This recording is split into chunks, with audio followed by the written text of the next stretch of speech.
Join Sean and Brad as they talk about sports and share a beer. From the east coast of Canada to the west coast of the United States.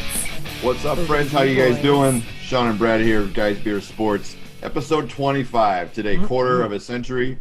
I can't believe we're still doing this in some regard, but it's been a blast the entire time. So thanks for rocking with us. Sean, our podcast could be able to rent a car in a lot of worlds. So that's a big deal. Breaking our insurance. That's exactly it. You're right. You're right.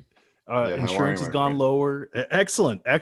I'm very excited. 25 episodes. I honestly, I didn't know what to expect going into this. And here we are at 25. I knew what to expect to be fun. That's about it, right? That's really about it. And it has been. It's been tremendous fun. People are starting to talk now on the Facebook page and on the Facebook group, and great conversations going on. So much happening in sports. We're going to get into all of that. It's amazing week. Sometimes I wish that the only way we can actually talk about some of these things is just through the Facebook group and chat, because we're all working and everything. And sometimes when something huge happens, like throughout this week, that's how we're conversing until Saturday. And now we're actually going to dissect some of these stories that happen. Yeah. It's an unbelievable week in sports. Yeah. It's a great time to be alive, that's for sure. This is like where all the melting pot of the world comes together for sports. Oh yeah, man. If you want to forget your problems and just enjoy being a fan, or just have problems that you can't fix, that you have no control but are entertaining. Over. Yeah. We'll get into that, I think, a little bit as we talk about NFL. I see that you're already resigned to your team's losing this weekend. No. Whoa. So easy now. It's only because, I'm Canadian, as you can very well tell. As you can very well tell. Yeah. That's the big tell. Oh, wait. My little hockey book there, Sports Illustrated. That's not enough. It's the naked James George photo. Anyways, though, so NHL season started on Wednesday. Huge deal here in Canada, right? I mean, let's face it, NFL, everybody, there's a percentage here in Canada, not like the US, but there is a percentage, it's a good percentage that likes the NFL. But NHL is king here, right? So that's all I'm repping.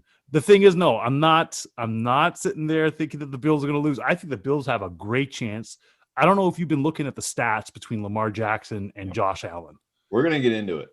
I don't know if you've been looking at them. Let's not get into it right now. Let's get into it in a minute. You brought it up. You forced me to bring it up.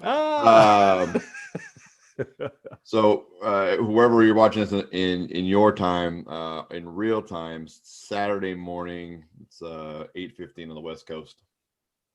We want to get this in before the game's kicked off today, so here we are. I am not drinking beer this morning, simply because it's 8:15 on the West Coast. So I do want to give a big shout out to the Flyers Brewery. They have me all ready to go for the game later today. I got the pacemaker porter. Can't get off it. You can see my growler back there in the corner. That pacemaker is the bomb, man. It gets me through everything. You got a couple of tall cans, 32-ounce cans you can get filled right now down at Flyers. You can get a growler for a takeaway. They got great food specials. They've got pop-up guests in their tent selling merchandise. You can pop in there. You can shop, get your food, grab your beer, all before the game, get home. Open 12 to 8 daily. So go see our friends at Flyers, corner of Highway 20 and Whidbey Avenue here in Oak Harbor.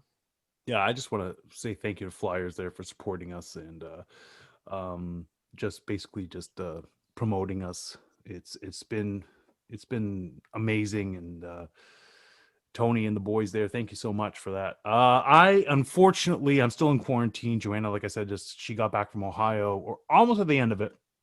I believe come Wednesday is the end.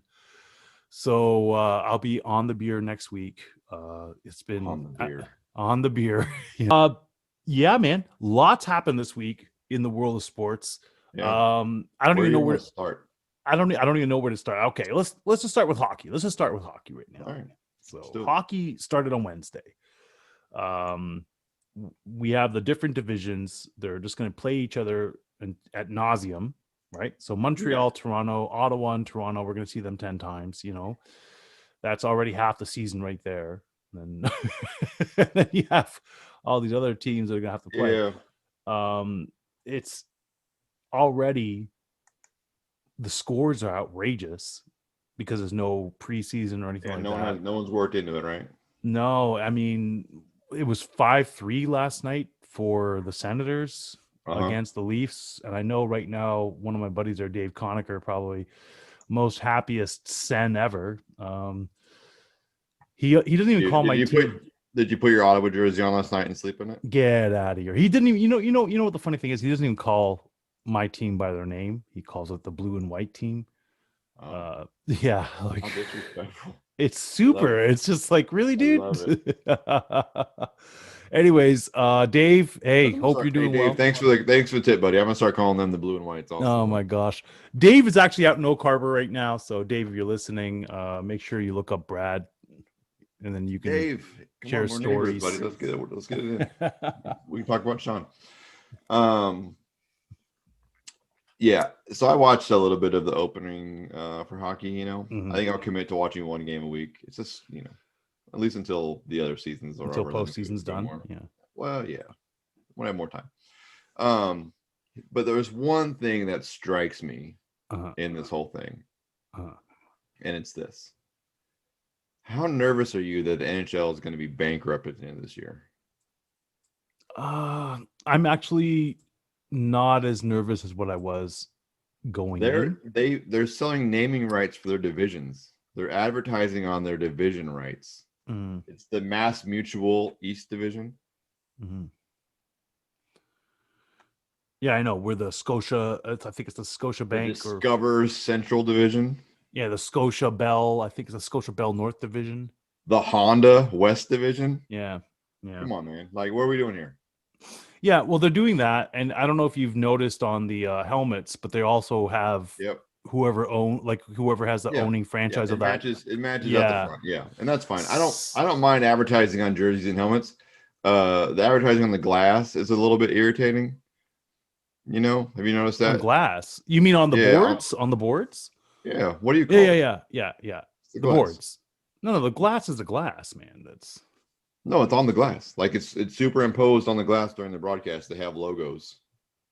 Wow, I haven't been paying. Usually I just look at the boards because the boards always has advertising everywhere, right? So yeah. No, on the glass, and they swap it out like every what do you guys call them? Quarters, periods. Every period. Yeah, that would be annoying. I guess I don't pay attention because I'm just so desensitized because of all the advertising on the boards, right? Yeah. And then even here, when I'm watching NFL. It's so weird, right? Because you'll have your own advertising, whatever that's going on, but somehow we'll superimpose a Canadian company onto that advertising that you're showing. So I know, yeah. So I mean, you just become desensitized, Yeah. For me, it's on the glasses. It's distracting when the puck goes flying through. Which they have the new puck tracing technology, so Joanna should be happy. That should be nice. I'll be able to follow that a little bit easier. Yeah, that was Joanna's biggest. She always thought that there's no rhyme or reason to the game. Like it's just a bunch of people flailing with sticks. Yeah, it's like no, you have to cycle the puck. Isn't that true? No, there's cycling. There's so much strategy that goes into it. It feels like a monkey fire drill sometimes, where they're just batting shit around and going crazy. My favorite though, I've been playing NHL 20 this week in quarantine. Mm-hmm. And Snoop Dogg is on it. And I still think Snoop Dogg is the best thing that happened to the NHL. Yeah, they should have him live calling all kinds of games. Especially with the technology they have now. Because a lot of the announcers, even in the NBA games, aren't traveling. They're in their home.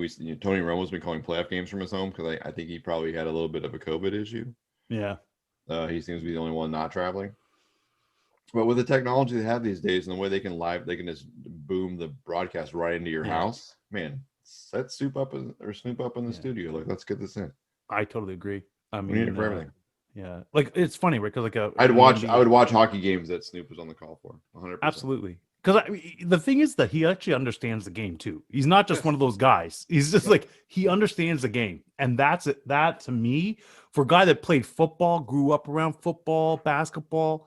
That he understands hockey and he understands it well. That's the thing. He loves it. Nothing more annoying to me in sports than the famous person being on a microphone that can't talk about sports, like during play-by-play. Like Chris Collinsworth? Well, at least Chris Collinsworth played. He did play. He did.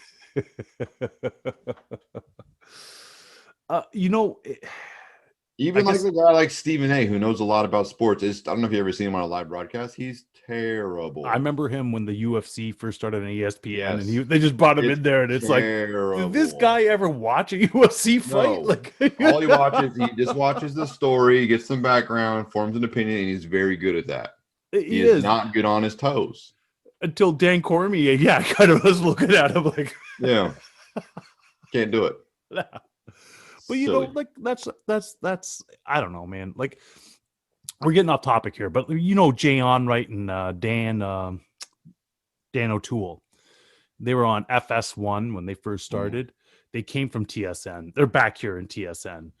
And now, their shtick is a little old, but Canadians still love it, right? But I love the way that they would do it. But then after a while, I'm sorry, you know, Will Ferrell is Will Ferrell, and you can't be Will Ferrell and doing sports. You know, like only Will Ferrell could do that. So, you know, and only in bursts. You can't, you can't take it a lot. I'm gonna get crapped on right now by a lot of Canadians for saying that. Well, I don't know. I don't feel like it's anything new. No, I don't know. But you just have to think that FS1 is like the JV of sports broadcasting in America. And so if they couldn't cut it there, then there's something to be said, because, you know, that's where everyone starts out at. I'll just never forget when they were at FS1, they started, and everybody was already ticked that they lost the Speed Network in the US. They lost the Speed Network, and that's what took over was FS1. And then they were just saying, these guys are horrible. Nobody wants comedy in sports. It's like, well, I kind of do. Want comedy in sports, time and place. Yeah, exactly. Context. Yeah. That's funny that people were so upset about the Speed channel going away. Yeah, they were like vexed. Silly. Oh, I never saw so much hate mail. I'm like, holy jeez. You know. But, you know, so yeah, hockey's back. No preseason. The scores are outrageous. Like, I'm looking at some of these scores. And it's just, I'd be curious to see what preseason scores look like. Even I don't think it's as far out as what I'm looking at here. Like 8-0 for the Avalanche. But the thing with preseason is that your starters don't play the entire time, right? That's right. And so now you're getting guys in that are still in warm-up mode, so to speak. Yeah. And you've got guys that get going faster than others. Yeah. And then there's, I mean, that's what it is. There's teams where there's a lot that's expected. Like the Canadians, there's a lot expected. There's some really good games going on tonight, though. Like Leafs and Senators, that's a back-to-back. So Leafs are going to have to play the Senators one more time. And then the Canadians and the Oilers. What time is that game on? What time is your blue and white game on, John? 7 p.m. Eastern Standard Time. So that's 4 yours. What time is the your Buffalo Bills game on tonight?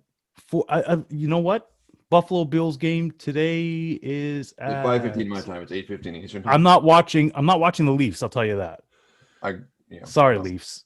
Yeah, because I've watched the first period. You know what time that game was on, but you did not know what time the Bills game was on. So. No. Bills are at 8:15. Well, 9:15. 8:15 your time. Yeah. No, 8:15 East Coast time. Yeah. 5:15 West Coast time. Yeah. And your Rams are playing there. My Rams. Not my Rams. At 1:30 there today. I'm a giant Green Bay Packer fan today. I'm even wearing green and gold. I mean, it's kind of on accident, but maybe it's. Wait a second. Wait, World Champs. Isn't that your Supersonics? Yeah, it's still green. Yeah. This is as close as you're going to find me rooting for another team, is wearing their colors on the day, but it's going to be colors of my team. Sonics forever. Oh, that's great. I love it. No, man. I'm going to watch the first period. That's about it. And switch over to the Bills game very quickly after that. I'm glad that at least they're playing like primetime Bills Ravens, Yeah. That's good. So yeah. It's gonna be interesting. Yeah. I don't know who it favors. We'll talk about it in a minute. We'll get into that.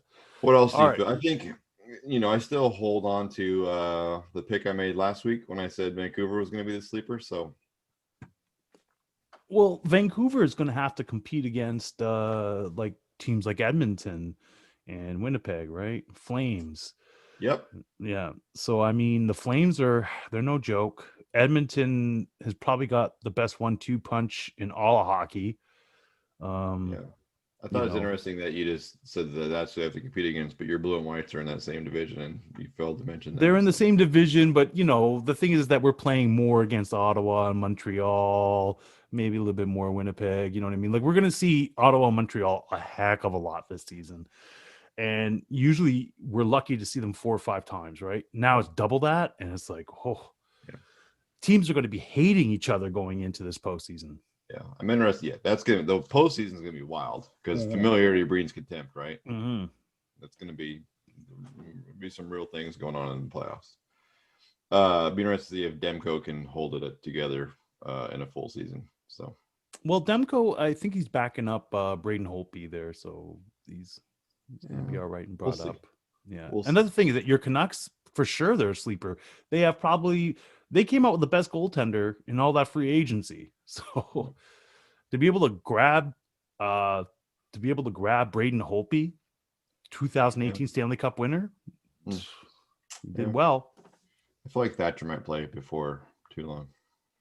Something's bad gonna happen. Well, he's definitely gonna take a good percentage of the backup stuff. Well, all the backup stuff. So he's probably gonna get out of that 56 games. I wouldn't be surprised if he sees 20 something. Maybe holds up. Yeah. I think he's a great addition. I think he's great. I think the Canucks have a great chance, especially after last season's appearance. The thing is that with the NHL season, it's just interesting the way that they're going to be playing each other like this. Like Boston has nobody. Like who does Boston have to play against? You know what I mean? As far as just a rivalry, because their biggest rivals they can't play against, which is Montreal. That's Boston's hugest rival, and they can't play against them. So it's interesting as far as they'll make it up.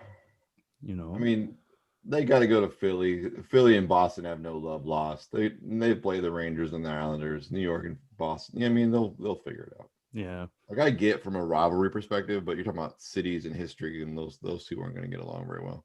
No, for sure. Yeah. I mean, like Pittsburgh and Philadelphia, that's an automatic rivalry. And of course, the Rangers and the Islanders, huge rivalry. Yeah.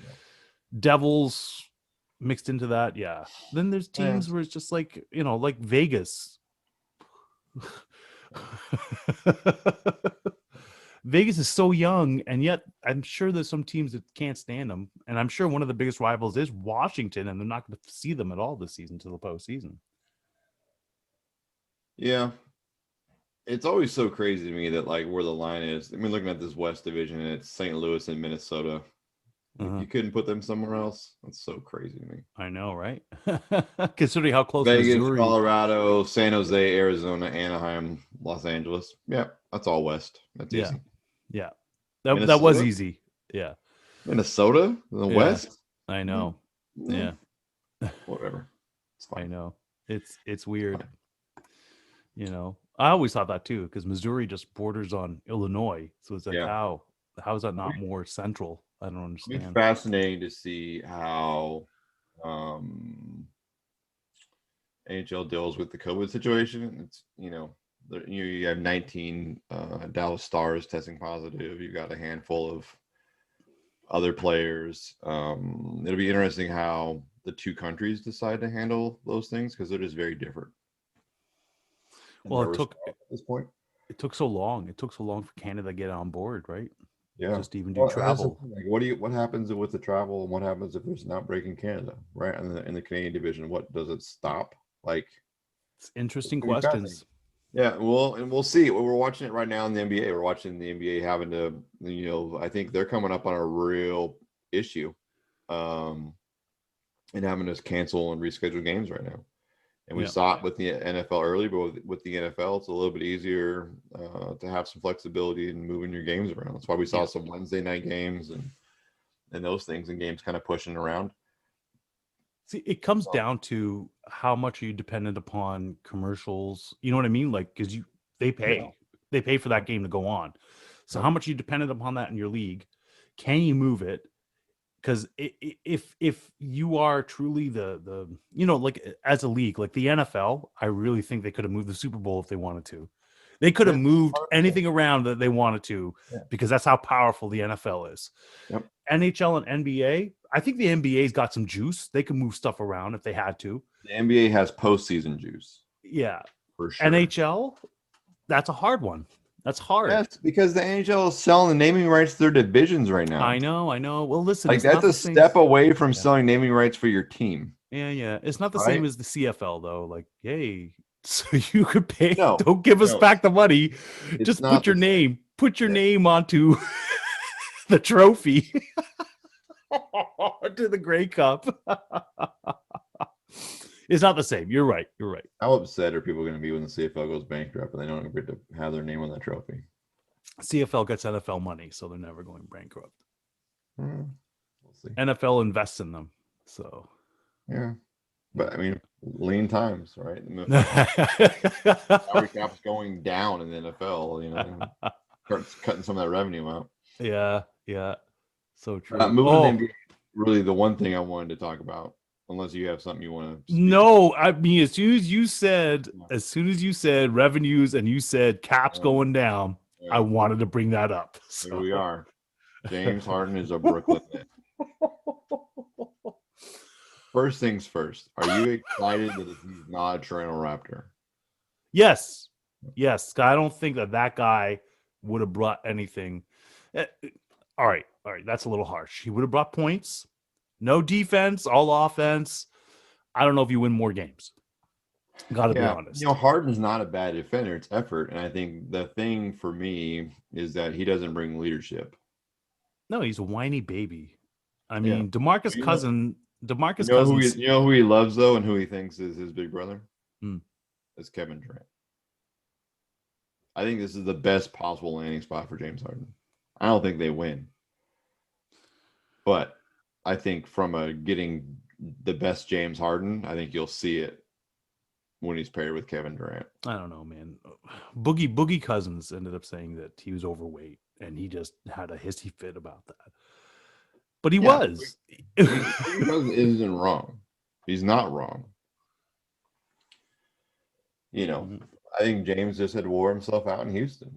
He was tired of it, and I think he's going to feel better about being back in the familiar. I think that James Harden has lost his way off the court, and I think he's trying to figure out who he is. And I think that him reuniting with one of his best friends in Kevin Durant is maybe a way to get plus. It's a plus. But now so you have these 3 huge egos on one team, but the only one that could back it up is Kevin Durant. He's the only one that's been out there playing. He's the only one that looks great. Kyrie Irving, from time to time, will show it, but then there's times where it's just like, he'll just have his own thing, like I'm not going to play or whatever. It's weird. Like his whole entire headspace. His headspace is just weird, man. And now you're bringing in. Sorry, go ahead. I'd be surprised if Kyrie makes it to the trade deadline. To be honest with you, I would get rid of him. I think that's the move. Well, they gave up so much to get James. I think if they could package Kyrie and get a couple picks back, a couple good players back. Well, that's the thing.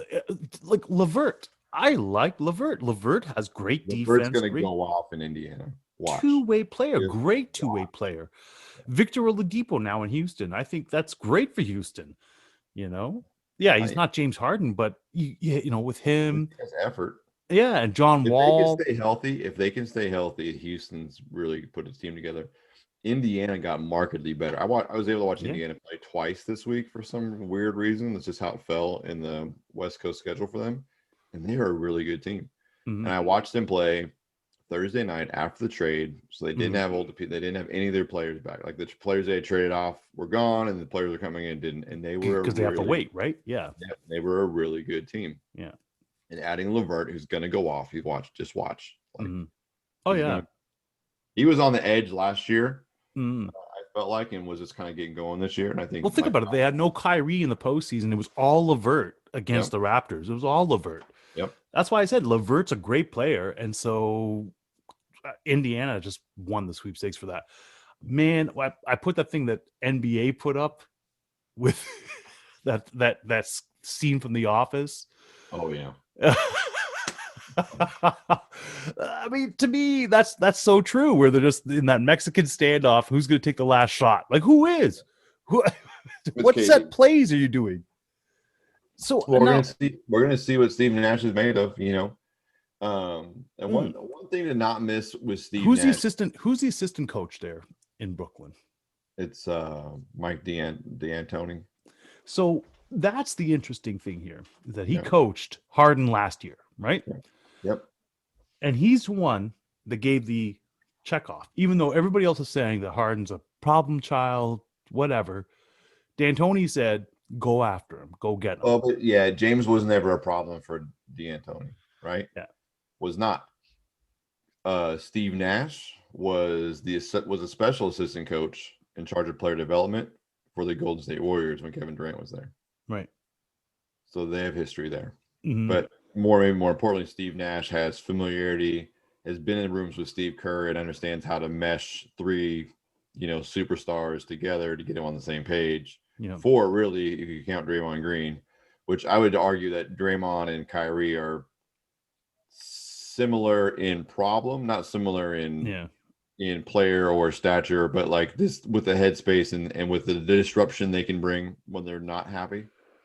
I think similar. So yeah, I to me it's like, so you have these three guys coming on there. It's almost the equivalent of what happened in Miami back in 2010, right? When all three of those, the big three, came on there. And of course, because Chris Bosh, I mean, he was great. He's a star. He maybe a superstar. He wasn't a franchise player, right? Yeah, the comparables for me is Chris Bosh is Kyrie. Yeah. Right. And then you get, which is maybe a wash. I mean, Kyrie's better than Chris Bosh, star power and player wise. And then you've got Dwayne Wade and James Harden, right? Which, is also very tight. But then you got Kevin Durant and LeBron James at this point. I think that you give the nod to Brooklyn maybe by a slim margin, but there's still a better three. They don't make it to the finals. Okay. They don't make it to the finals this year. This trade.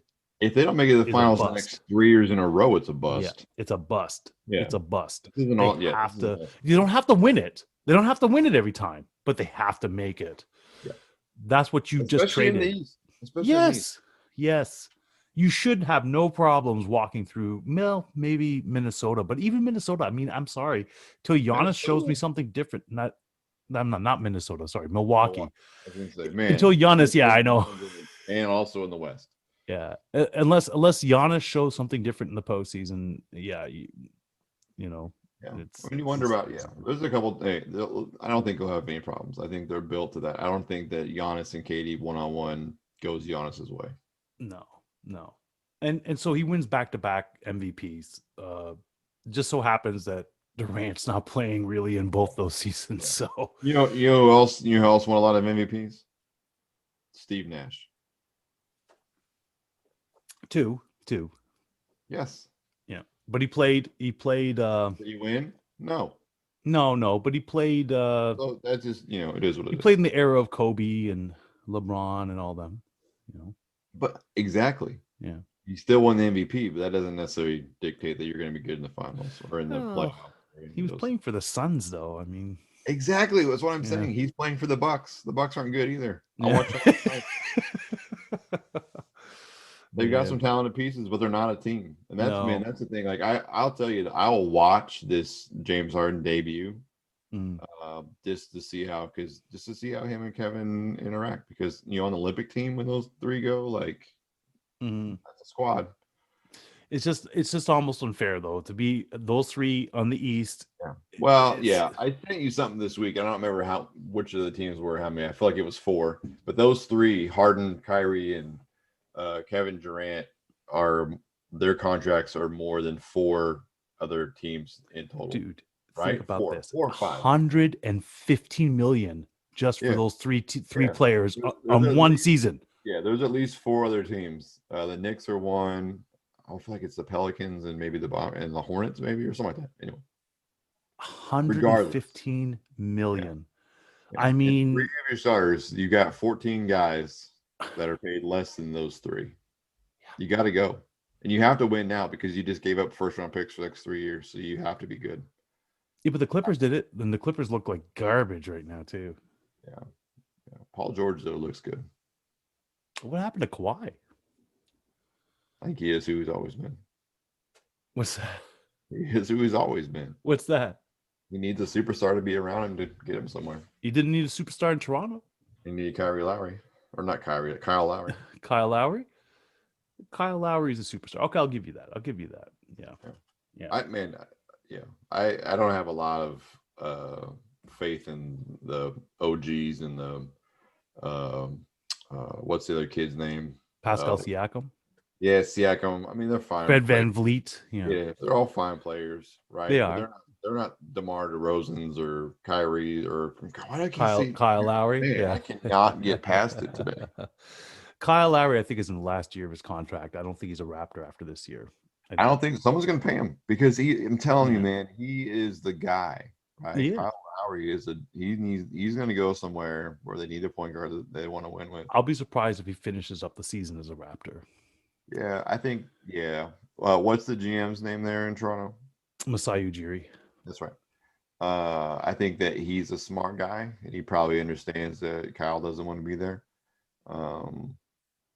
or that Kyle's a little bit older and he can get some assets for to move forward. I think he's one of the smartest GMs in basketball. Right? Man, he took a gamble and it paid off. And well, he's done some work though, right? I mean, Toronto's never been in full rebuild mode since he's been there. Yeah, but now they're going to be now. Maybe they're going to be now. Maybe if he can move Kyle Lowry and get a decent draft pick and an impact player, a young impact player under club control with a cheap contract. Yeah, they can all mesh with those other three that we talked about with VanVleet and Obi and Siakam. OG. God, dang man, I'm terrible today with names. Yeah. They could turn the corner. The corner. Yeah. They need a dynamic, athletic point guard. Those other three do, and Kyle Lowry is not that.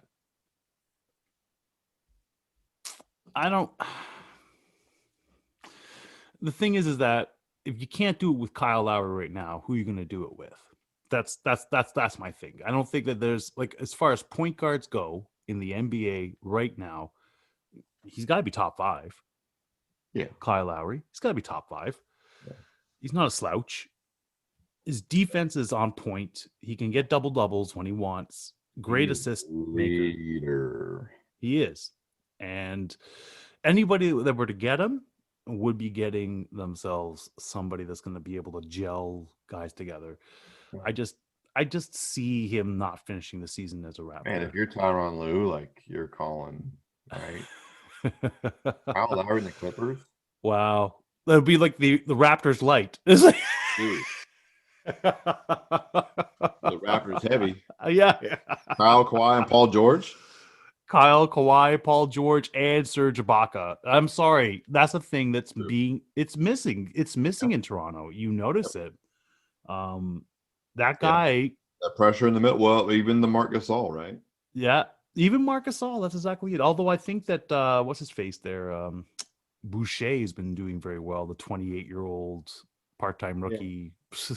What's interesting, is I watched the Lakers game last night, and Marc Gasol's getting a lot of minutes, and he's not because he's a better option for the Lakers, maybe physically, but he's just so smart. You just watch the offense open up when he runs when he's in there. He's the best playmaking center I've ever seen. Okay, well that's a thing, but yeah, he's good. He is good. He's a great playmaking center. He's great. I don't know if he's the best ever, but yeah, he's good. Who do you think is better right now? Oh, right now? Moment? Yeah. Well, I mean, right now, right now it's fine. I'll take him right now. Okay. The last 10 years, probably, right? But ever? Yeah.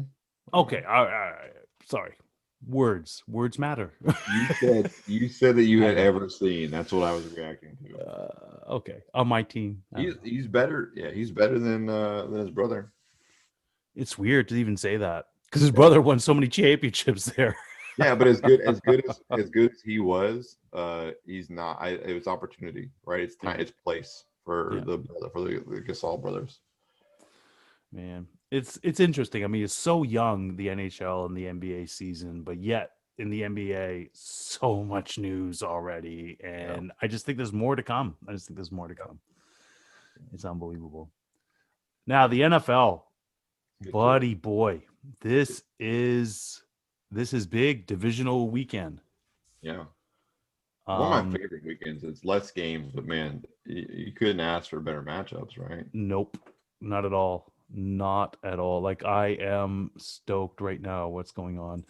Think about this. So I didn't want to see the Texans, or I didn't want to see the Ravens really, but with the Browns doing what they did, we're How do you not want to see the Ravens? I mean, the Ravens. Man. So the Ravens of their one game. I mean, I remember Martin even saying that too, is that the Bills are 27th. They're ranked 27th against the run, as defense against the run.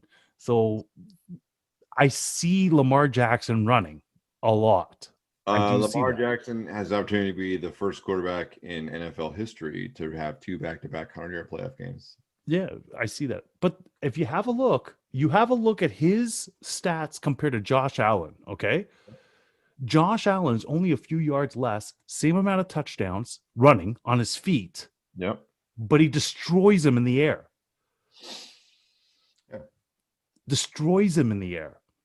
So the big thing is that, okay, it's going to be a game of attrition is what it's going to come down to, because it's going to be a high scoring affair. I really do think so. Yeah. Yeah, we'll see how it goes. I don't know. I'm on the fence about this game. It's such a tight line. It's hard. I think it's going to be high scoring. It's going to be high scoring. It's going to be so hard to really pick somebody. I'm just going with my heart, which is the Bills. Yeah. Now with my wallet, I just want to keep it in my back pocket. I don't want to pull it out because I don't know who to.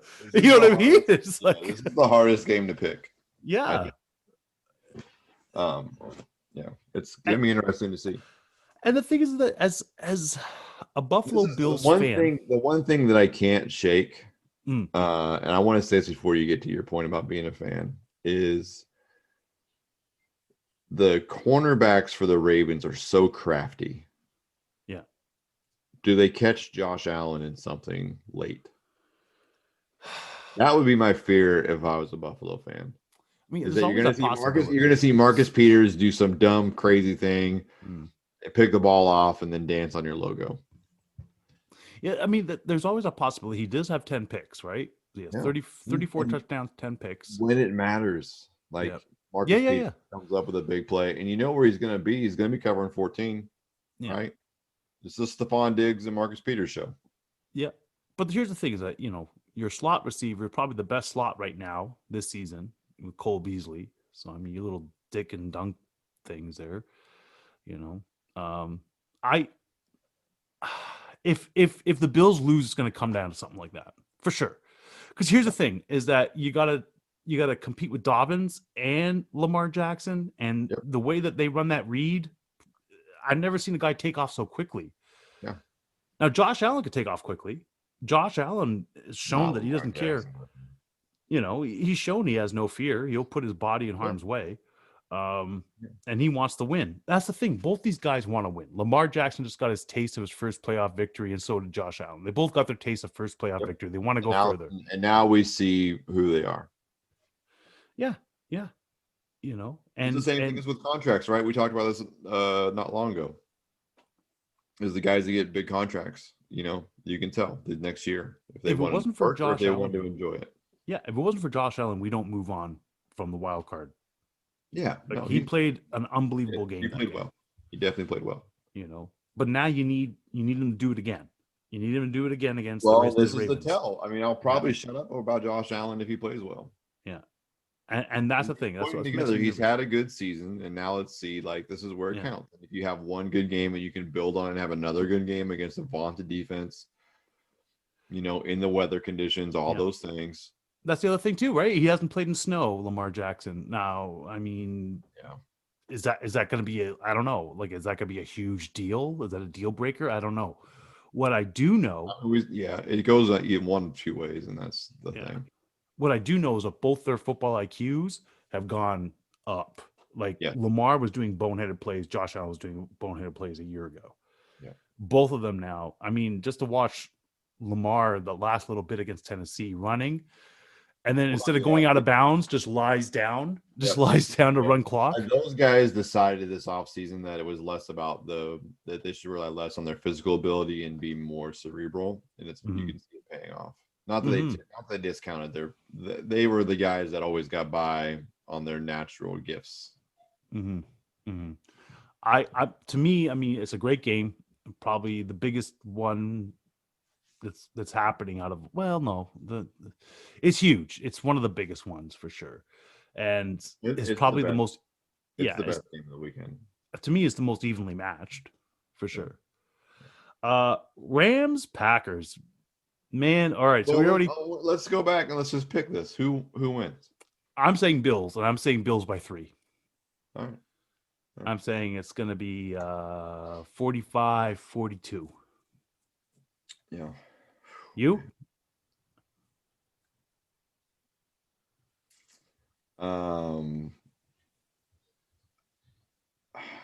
It's hard for me. I don't know. It's difficult because I have a choice to make. Is if I want to be snarky or if I'm going to pick out. I think it's Buffalo that wins. I think it's high scoring. I don't think it's by much. So I think Buffalo by a couple. Wow. It's like I'm talking to myself in the mirror. It's like... You're very handsome today. So like I said, it's close. It's a smash mouth game. It is. Yeah. It's weird because it's smash mouth, but it's also high scoring, which is like a weird thing to say, but it makes sense in the matchup, right? Now, Rams Packers, yeah, it's super interesting. Number one scoring offense versus number one scoring defense. Yeah, Devontae Adams is the Jalen Ramsey show. I think we'll see who Jalen Ramsey is after today. Here's the thing: the Rams, Cooper Kupp being game time decision is massive. Yeah, absolutely. For the Rams, absolutely. He's a top wide receiver for them. So absolutely. I don't know if the week off doesn't play in favor for the Packers. You know what I mean? Considering that the Rams had to play in Seattle against Seattle. Yeah. Jared Goff got a chance to flex his thumb, you know? Yeah. And that defense looks stellar. They didn't have too much, like they put so much pressure on Russell Wilson. Russell Wilson did not look like Russell Wilson. Aaron, we'll see how healthy Aaron Donald really is. Yeah. We'll see about that. It'll be interesting to watch. You know, what's fun for me is the Matt LaFleur relationship and how close they are and how good of friends they are. Now they're going against each other. I love this. I love when coaches are friends and then they go against each other because you usually will see some kind of gamesmanship, right? We're going to see a trick play or two. We're going to see a gotcha.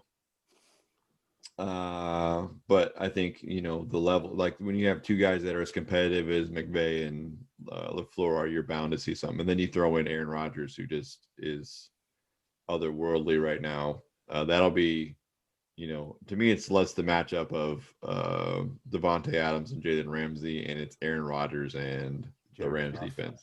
Yeah. Oh, the Rams defense. Yeah. I'm sorry. Goff's going to be what Goff is, right? Yeah. Like, I don't even know. Like, I think he probably turns it over, a couple times, and that probably ended up handicapping them. I think it's Packers all day. And I think the Packers, because I think the Rams, I'm sorry, they did everything they could to beat Seattle. I don't see the Rams blew their wad last week. Yeah. Right? I don't see them. I think they get blown out by 3 touchdowns. I don't see them doing this to Aaron Rodgers. No. And I don't care he only has one wide receiver. I don't care. He's on a mission. Man. Tell me that Devontae Adams is not the best receiver in football right now. I love to tell you that. I don't think I can. He definitely. Who's better than Devontae Adams right now? Right now, I don't know. I would go with Diggs and Tyreek Hill. Nope. Kelsey. No way. Kelsey is good because Tyreek Hill helps them. Yeah, probably. Tyreek Hill is not that good. He's just very fast. Yeah. Stephon Diggs is close, but he is not Devontae Adams. No. I will agree with you on that. I mean, Devontae Adams and Aaron Rodgers, that is the Green Bay Packers. It really is. Yeah. They connected on 76% of their attempts this year. That's insane. It's the second highest rate in the last 20 years. That's insane. It's going to be a great game. Packers blowing out the Rams. No, they're going to soften them up with a run, and they're going to have a couple good shots, and then Devontae Adams is going to take over. The Rams could feel good about themselves to beat the Seahawks. Sure. If that's how they want to feel about it. Well, that's how they're going to have to feel about it because there's not much else down this road. I appreciate the Rams having that effort and then getting Brian Schottenheimer fired because I've been on that train for a while. So. Yeah, you needed some change over there in Seattle. Yeah, very excited about that. It's good. All right, it's good to have that move, right? Like, all right. I want to talk about the old man bowl there. Yeah, Buccaneer Saints. Which, man, I mean, it's two oldest quarterbacks going at each other. I think, and it's the third time. I think the Saints, unless Tampa Bay has figured out a way to beat the Saints, they're losing again. True? They're losing again. Absolutely. Because in my memory, the Saints were the team that wasn't healthy in both of those Buccaneer games. And the Bucks lost and both. Still smoked them. Who, the Saints? You're telling me that a healthy Saints team is going to lose to the Bucks for the third time? No, Maybe. I'm saying the Saints are winning this. But isn't it interesting? I said unless the Bucks figured out some sort of playbook or something like that, they're not winning this. They're not winning this game. Bruce Arians is not that smart of a coach. No, they're not winning this. But here's the outlier. Mm. Are you willing to bet against Tom Brady and his 13 division championships? Absolutely. Or conference? Absolutely, I am. Absolutely. Yes. This one, yes. Because unless Drew Brees chokes, chokes. Well, maybe, right? No, he's been robbed. He's been robbed in the last couple of games there. I mean, I don't think he's choked. He's been robbed by your best receiver in football. Stephon Diggs robbed him. Well, there was that one year that the refs robbed him. Yeah, well, against Los Angeles. They've got a bad shape. Yeah. Right, let's go on record with these things. So we're both saying Bills. Yeah, Bills. We're both saying Rams. Not Rams, Packers. What? By Rams. a lot. Yeah. I'm saying Saints, Bucks, and because it's the third time, it's going to be closer. So 35-30. Yeah. 35-30. Who you taking, Saints? Saints. I'm taking Tommy. Ah, interesting. Third time's a charm, eh? Not willing to bet against him in the playoffs. Ah. Wow. I think he just gets out there and gives a big pile of steaming poop out there is what I think is happening. That's what happened last year in the playoffs. Something. It's got a weird little itch about this game. Maybe it's not a good itch. Maybe it's All right. So this is the one that we differ on, and I'm sure we're going to differ in this next one here too. It's penicillin. Yeah. I guess we'll talk about it, but Browns Chiefs. Chiefs are already looking past the Browns, already looking past them, already disrespecting them. I've just seen so many things come out where they're saying, it's the Browns. They don't even deserve to be here. So they're already looking beyond the Browns already. And if anything, I think that's what the Browns like that. They like that. They like being the underdog. They like it when you look past them because they do something all of a sudden Baker Mayfield's been playing lights out football. No interceptions, been playing great football. He's not blowing it out with yards and touchdown passes left, right, and center. Although last week, I think he had 3, maybe 4. Yeah, I don't disagree with you. So he's been playing great football. Yeah. He's been playing the football we've been calling for him to play all year. That's right. Give the ball to 24. That's it. The Nick Chubb show. Nick Chubb has been playing lights out. Like when it comes to both, like I think yards from scrimmage, I don't know how much he had in that last game because he played unbelievable. Let me give you this stat. In the 13 games that Nick Chubb has played, right? Uh-huh. 163 rushing yards per game. 4.8 yards per carry as a team is the average. 12 touchdowns in 13 games. Unbelievable. Without Nick Chubb, and they're 10-3. 4 games without Nick Chubb, 2-2. 95 yards rushing a game and only 3.9 yards per carry. 0 scores on the ground. That's something. That's Nick something. Chubb matters. He does. Absolutely. Yep. And when Baker plays to his strength, to the team's strength, which is Nick Chubb and Kareem Hunt, then they go well. That's why he threw touchdown passes last week. Absolutely. Because Nick Chubb opened it up. And the defense played well. Yep. That's the thing. If Kansas City gets limited on chunk plays, if the back end of the Browns defense can play well and that front seven gets pressure on Patrick Mahomes and gets to get the ball out early and it's going to the Sammy Watkins, whatever his other name is, old 17, what's his name? Holman? McCall, whatever his name is.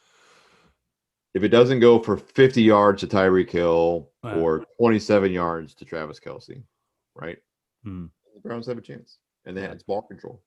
So, to me, like Kansas City's defense is kind of a joke. It has been all season. Yeah, they don't have to be good because they've got a great offense. Exactly. Their offense is an Andy Reid team. Andy Reid teams do this. Yeah. So, unless they could stop Chubb, and I don't see that happening. No. Patrick Mahomes, you know what? It's just the same as Big Ben. Big Ben had 500 yards passing, 4 touchdowns. Wasn't enough because he had 5 picks. Yeah, but I mean, the turnovers are there. Yeah, and that's the thing is like, he's not been Roethlisberger. Patrick Mahomes isn't. He's vindictive. He's cerebral. He will play you. But Myles Garrett, as I said before, I told you this, although you do bring up a good point about Nick Chubb being that. But that's probably your 2 best players on that Cleveland Browns team, Myles Garrett and Nick Chubb. Yeah, that's Myles Garrett might be the better player, but Nick Chubb is the more valuable player. Yeah. And if Myles Garrett is in Patrick Mahomes' face all game long, it's going to be a long day. Long day. And I don't care how good Frank Clark thinks he is. I don't care. They have no real run game. Okay, so you picked up Chubby Boy there from New York Jets. Old Le'Veon. Yeah. He didn't do much this season. And their rookie running back, he did what he could, Well, and he was good in spots, but he's coming out of a hip and a high ankle. He's going to play, but not well. You can't imagine him playing well. Kareem Hunt's got a little chip on his shoulder, maybe against his team as well. I think so too. Yeah. So this is my upset. This is my upset right here. I think the Browns go through the Chiefs. I think it's close, but they're going to go through them. Yeah, I think that too. You do too, eh? I thought you were for sure you were going Chiefs. I thought for sure. I thought for sure we're going to have a disagreement here. Well, yeah. I mean, I in my heart, I think it's the Browns, and even by the spread, I think it's the Browns. So it's pretty easy for me. I mean, a 10-point favorite, it just doesn't. The Browns? The Chiefs are 10-point favorites. Oh, yeah. If Kansas City wins, I don't think it's by 10. No. So even if I'm betting with my wallet, I'm betting the spread, right? Like I'm not taking Kansas City minus 10. I think the Browns have this one here. Like it's going to be, they have to show up to play. I think they have an opportunity to have it. I think that they have the ability to have it. I don't necessarily think they have it. Like it's not a lock. Yeah. Green Bay, I feel like is a lock of the week. Yeah. The rest of them are all up in the air. Yeah, this is the one that feels the most solid to me. Mm-hmm. I think from a scheme perspective and for what we've seen them to be, Kansas City hasn't been great all year either. They've got a bit of a Super Bowl hangover. Yeah.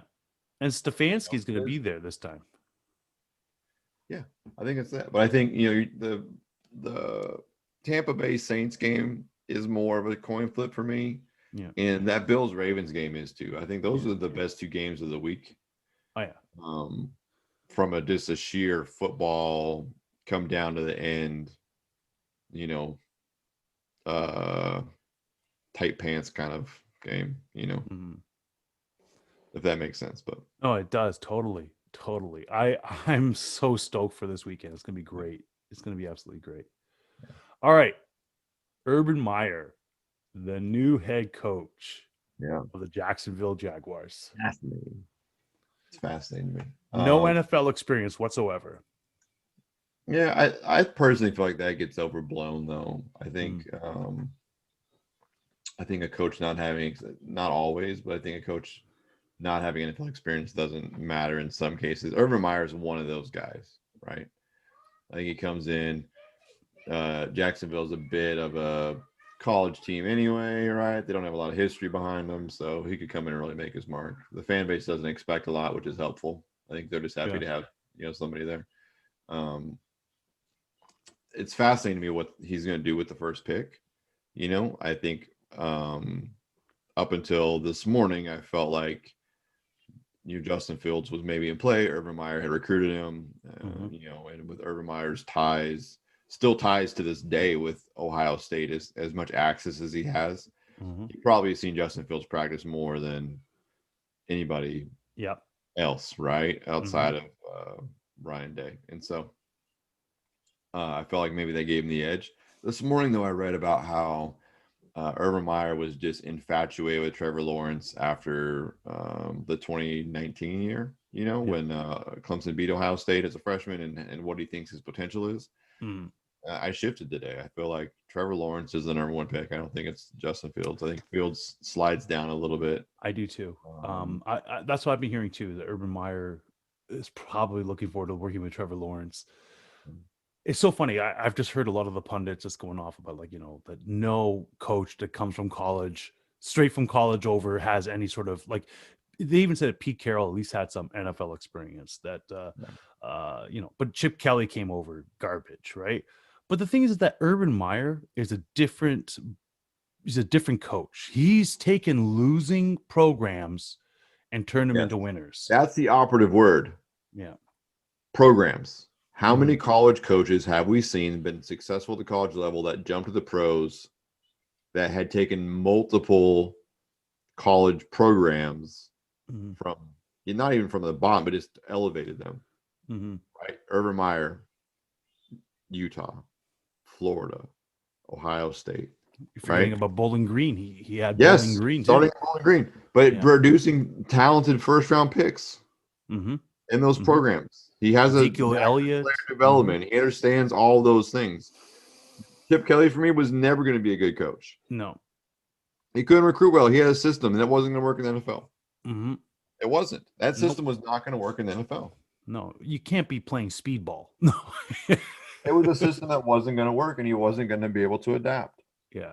Speedball only works if you're playing in the NBA or you're playing in the NHL. It doesn't work in football because you need that time management. You can't be just rushing that ball down as fast as possible.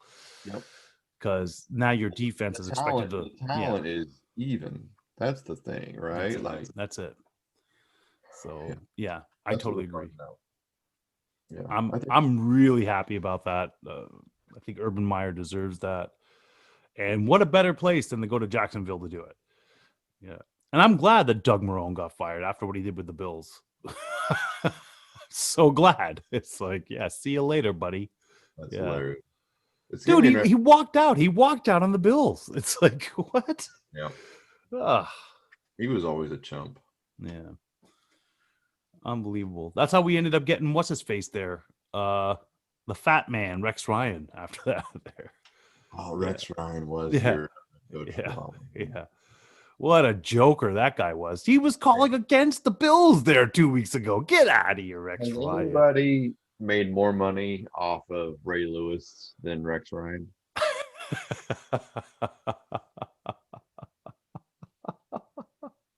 I don't know. That's hilarious. Why do you say that? He's not good. Rex Ryan? No, he's not a good coach. Do you know what made him? What made him Ray was the Lewis. Jets. No, what made it? He would. No. Where was he at before the Jets? Okay, How did he yeah. get this opportunity? Yeah, you're right. But he still did bring the Jets to 2 back-to-back AFC championships. They just lost against 2 of the best quarterbacks to play the game. That's it. You know? Yeah. And he did that with Mark Sanchez, dude. How dare you? The butt fumbling quarterback, man. He did that with Mark Sanchez. You just say that because Mark Sanchez has better hair than you do. You're just jealous. Whoa, easy now. He does. Yeah. I can't believe that, that he went against the Bills. I mean, he should be smacked in the face for that. Jeez. Stupid Rex Ryan. Yeah, but you're right though. You're right. He you know what, defensive. But he never would have got the shot to coach the Jets if it hadn't been for Ray Lewis, because I don't think he was that good of a defensive coordinator, to be honest. You don't think that his dad had something to do with some of that too? Because I mean, dad had a reason for him to get hired, but I don't think he goes past it. I mean, look at his brother, right? Like, yeah, well, his brother did some good stuff in Dallas, I thought. Yeah, and the Saints when they weren't cheating. Yeah. I mean, it's so funny, right? Because like his father, he's a character when you look at him. You know what I mean? Yeah. That year that the Bears won, I don't even know how they did that because they really had 2 coaches. You know what I mean? Like had 2 coaches at that time. It's like, how do you win? Mike Ditka, both of them being raised up. I will never forget that in '85. Yep. Both of them being raised up. I'm like, come on, man. Nope. But he didn't back down either. He did not back down. Nope. And so that was a match made in heaven, though, between Ditka and Ryan. That doesn't work anywhere else. No, it doesn't. But Ryan, man, 85 Bears, people still talk about that defense. Yeah. The only defense that people talk about memorably like that is the Legion of Boom. Yeah, and that Ravens defense. Yeah. But those are decade-long that's generational stuff, right? Yeah. Like we're talking about the span of 35 years. 3 defenses you could talk about in that world. Yeah, insane. No one else is on those levels. No. Like unbelievable to even think about that. Those defenses still transcend time. It's unbelievable. You can't take those defenses apart. Before that, people just talked about the no-name defense in Miami. Yeah. Now they're not even they're honorable mention now. It's like so interesting. Yeah, we'll see. I think we'll see some more coaching things kind of fall together as teams get knocked out. That's some of where it is. Well, what about there's a lot of coaching carousel changes there. Yeah. So like all the last day. Robert Saleh taking the Jets job. He's got a straight uphill climb.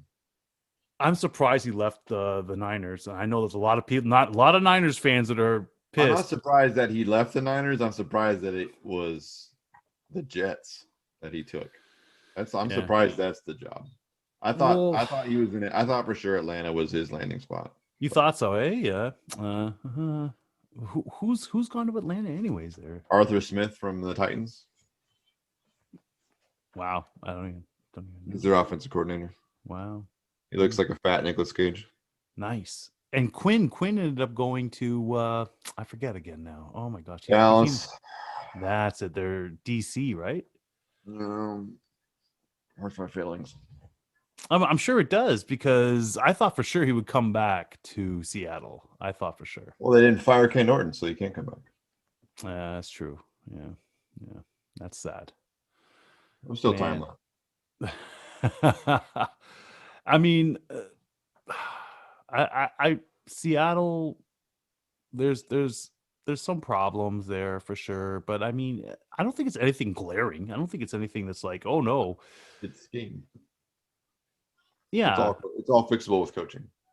I think Pete Carroll's got to go. This morning, the rumor is that Doug Peterson, the former Eagles head coach, is on track to be the Seahawks offensive coordinator. He's a local boy, right? He's from up north, Yeah. and so it'll be a little homecoming for him. 100% support it. Yeah. But Anthony Lynn from the Chargers head coach also rumored to be in the running, which. Yeah. Wow. I mean, do you think it's Pete Carroll's time? Is time's coming up or no? He just signed a contract extension, holds him through for 5 more years. Him and Wow. John Schneider both inked through the rest of the way out.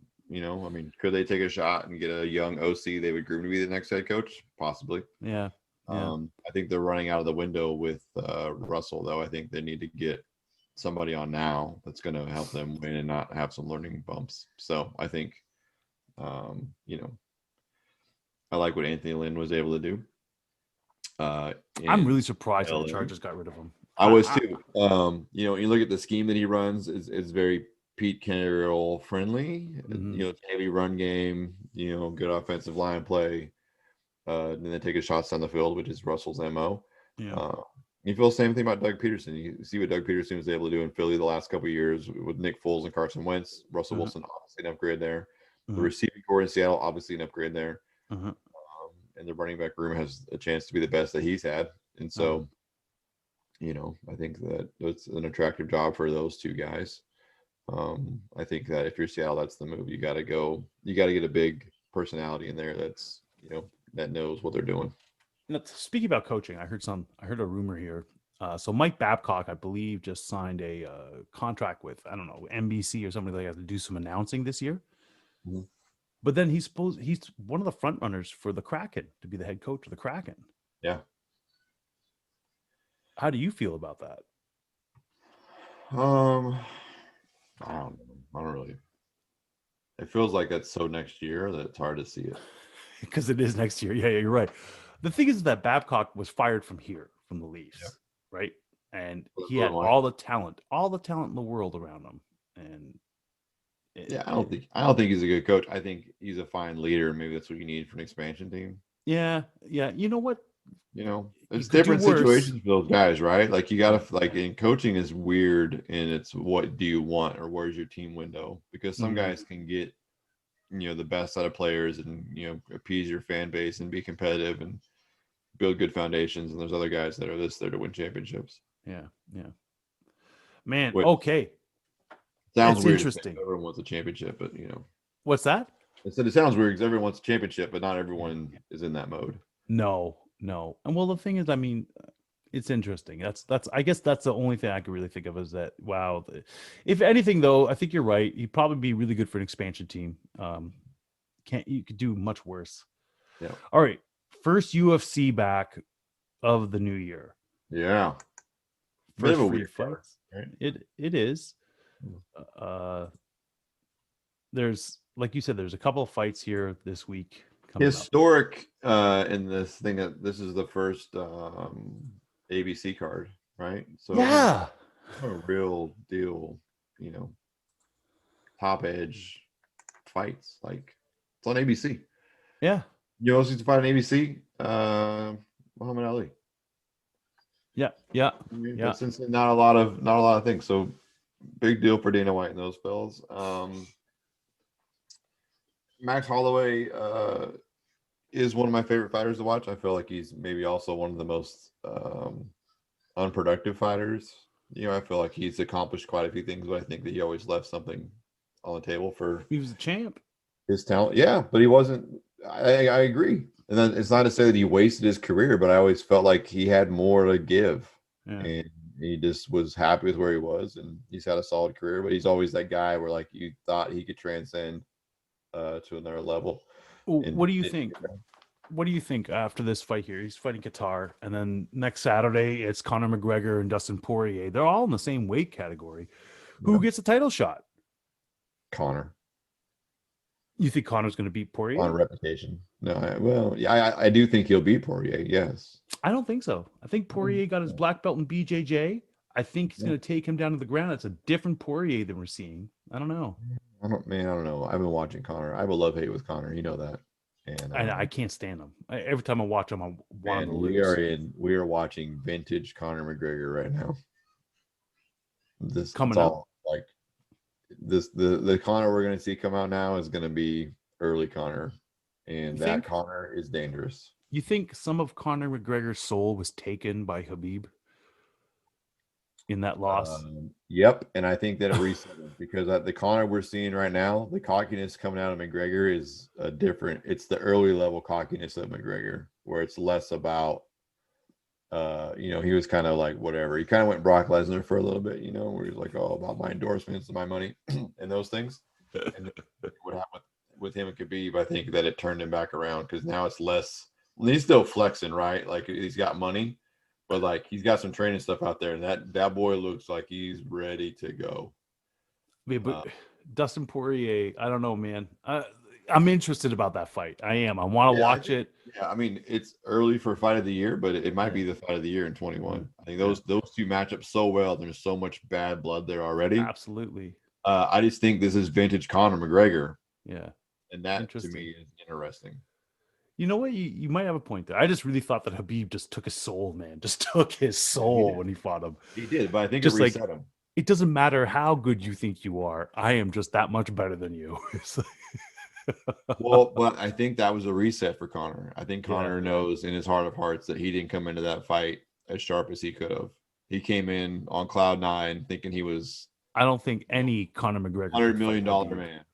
I don't think any Conor McGregor. I don't disagree with you at all, but I think that he knows that the way he approached that fight, he approached it like he had $100 million in the bank. Mm-hmm. Mm-hmm. Interesting. And that showed. I think Khabib wins any level of Conor, right? Yeah. But not everyone beats any level of Conor, and I think the Conor we've seen the last 2 or 3, 4 fights has been the $100 million man, cloud 9 dude, and that guy's better than 96% of the fighters out there, but not better than the other 4%. And then now, I think Conor's on a mission, and I'm not a Conor McGregor fan. I think his whiskey trash, and I don't have a lot of room for him, but he needs a better haircut with all that money, to be honest with you. I saw an Instagram thing where he was just showing off his watch, showing off this new watch of his. Yeah. That's great. Good for him. Good for him. Fantastic. And exploiting with the money, but like, there's definitely a piece of him that is, I think, ready to go. So, Carlos Condit and Matt Brown. Another great fighter who's been who. I mean, I think I love Carlos Condit. I think so that last fight I watched. Yes. So good. Yes. But that's who he's always been. He just can't put it together when it matters. It's almost like he's scared of the lights. Again, that was another, I think, as an instance of fighting a person that took his soul, which is George St. Pierre. George St. Pierre took his soul. I kicked a man in the head and I couldn't knock him out. It's like I gave him my best kick and he kept coming after me. You're putting Khabib and GSP in the same category. Absolutely. Soul snatchers. Absolutely. The only person that would disagree with me besides you is Reed. I mean, yeah. Reed and I are smart. I'm a blind follower. I mean, you're a nationalist. That's what you. Whoa! Listen, George St. Pierre. Listen, you know what? You know how I feel about George St. Pierre. You know the amount of training. I look at it every week. That's all I can do. The training, I mean, to me, when he was at the top of his game, he was at the top of his game. No questions. Now, was he smart about his fights? Absolutely. Why not take on Bisping? Yeah. Was he smart about his injuries when he got hurt and who he dodged? Absolutely. Oh my gosh. Listen. Condit, though, I want him. I want him to win. I think he's a great fighter. I think that this is going to be a great fight for him. The rest of the cards aren't that bad either. It's not that bad. Well, that's the thing, right? We're going to know that this card's not going to be terrible because it's a Dana White card, right? Yeah. Like just because the fighters aren't necessarily on our radar or whatever, like the matchups are always solid. And so, it'd be something to watch. I won't watch a lot of it, to be honest with you, because it conflicts with football. So. Yeah. Exactly. I'll probably just go to the main event, so the co-main event. That's really it. Just I'll catch a click little over bit. during halftime. Exactly. Commercial breaks. Click Now over and- Wednesday, there's already another one on Wednesday as well. Yeah. And I'll tell you the two fights I'm looking at. That one, there's Michael, the main event, Michael Chiesa against Neil Magny. I think that's a great fight. And my other fight that I'm looking at is that Roxanne Modafferi against Vivian Arroyo. That Roxanne Modafferi, ever since I saw her on the tough competitions going back a few years with the females, I've always been interested because like she's just like the most peaceful person I've ever seen. But man, she goes out there and gives it. Hey, it's just like unbelievable. Yeah, and I think there's something to that. You know, That's the cerebral part of the fight. You know, where you can be inside your own head and not be aggressive. Like be aggressive, but not be like out of control. Like that's that's a real thing. So I'm looking forward to that one there too. And then it leads right into Saturday and next week there, which we'll be talking about more about Conor McGregor and we'll have a full breakdown of that whole card. Yeah, it'll be great. Man, it looks like episode 25 is coming into the books here. Wrapped up, just like we like it. There's some time to go catch some fights and catch some football. So, Sean, always a pleasure. Absolutely. Monday night, we'll be back live. We'll break down the games. Friends will be there. Our rowdy friends. It'll be a good time. Yeah, hopefully. I always love it when I speak to Martin because it's just. I mean, he's a Bills fan, but man, oh man, he has some good insights. He's got great insight. He's not a blind follower. No, he has some. He's a football fan. He's got some good stuff. That's good. That's exactly it. And Reed, I mean, what I love about Reed is he doesn't even have a dog in the fight, but he just hates Buffalo that much. So I mean, it's awesome. It's awesome. He just hates everything non-Boston, which is great. Yeah. That's the beautiful part of it. I still think my favorite thing that he said was like, like he's trying to get back into basketball. He just can't. I'm like, what? I get it. Oh, man. All steps. Hey, I just wanted to say another shout out to Flyers. Thank you so much. Listen, subscribe, Guys Beer Sports, Spotify, iTunes. We have now Buy Me a Coffee, Guys Beer Sports. If you guys like what you're hearing, go ahead, send us a donation there. It's called Buy Us a Beer. $5, whatever. It costs money to do this show, believe it or not. $150, yeah. So production actually costs money. It does, and we love doing it. But hey, if you like what you're hearing, why not? Why not throw a few bucks our way? We'll definitely appreciate it, and it goes right back into the show. We'll even give you a shout out. How about that? What's that? Well, I said we'll even give him a little shout out to you. That's right. That's right. A little bit, you get to be part of the show. That's how it works. Okay. And we're so humbled with the listenership and the people that are participating and everything. Guys, thank you so much. You make it all that much more worthwhile to do this. Thank you. Okay. Hopefully, one of your two teams wins this week, if not both. I knew you were going to say that. Oh, wow. Otherwise, we're in for a long George St. Pierre is the greatest conversation on Saturday. So. This is not the time, Brad. This is not the time. Come on, Bill. Hey, brother. Always good to see you. 25 in the books. Till next time. Peace. Peace. You've listened to the podcast, but now it's time to visit us in our virtual sports bar. Get all of our info at guysbeersports.com, where you can find all the ways to connect with us. Watch for live conversations with Brad and Sean that happen throughout the week, and join in with your favorite local beer. You can share your thoughts in the conversation comments with your own uploaded videos, or even join us as a guest live commentator. The GBS Virtual Sports Bar is open for business. Come on in, boys and girls.